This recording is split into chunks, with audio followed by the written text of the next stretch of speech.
Не е во пребарувачот, туку во адресата. За да се отворат дел од официјалните веб страници на македонските општини, треба да се знае албанскиот облик на името. gostivar.gov.mk на пребарувачот не му значи ништо, не постои, но со gostivari.gov.mk ве води веднаш на страницата. По тој пример е и Дебар, кој треба да се напише како Дибра, а меѓу другите си е Рачиново, Липково и Желино. Министерот за дигитална трансформација Андоновски за Канал 5 појаснува дека правилата на Марнет кои ги дава домените не бараат задолжително доменот да биде идентичен со официјалниот назив на општината, што според него треба да се промени и секоја општина да има усогласен домен според стандардниот македонски јазик. Оттаму додава и дека проектот на владата за изработка на веб страници за општините се реализира исклучиво со домени на македонски јазик, а смета дека Марнет треба дополнително да го регулира ова прашање.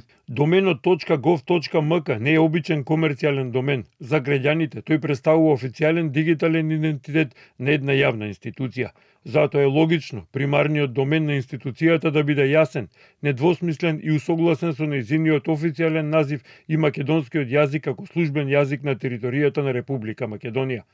Марнет во таа смисла треба да размисли за конкретно регулирање на ова прашање. Вели Андоновски. Од Марнет пак за Канал 5 велат дека тие го дефинираат само техничкиот дел, а дека во моментов називот на општините на веб страниците се во раце на свесноста на оние кои ги водат. Според директорот на Марнет Бидиков, општините треба да направат уште еден домен по примерот на општина Тетово, на чија страница може да се влезе со двата називи на градот. Правилникот на Марнет како институција одговорна за домените исклучиво ги опаќа правата и условите за регистрација во овие технички форми.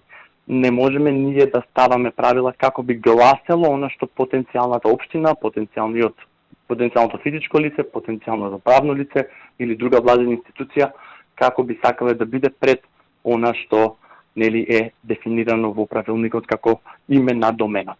Станува збор за процес на свесност, едукација и потреба да се достават информациите до своите граѓани. Во конкретниот случај дека треба да се опатат сите називи, односно сите начини на читање на соодветниот назив на општината. Во однос на тоа дека во моментов нема соодветни стандарди, покажува тоа што и дел од државните институции поради маркетинг причини користат имиња кои често можат да го доведат во забуна оној кој пребарува, како што се finance.gov.mk на Министерството за финансии, centar.gov.mk, како и nbrm.mk.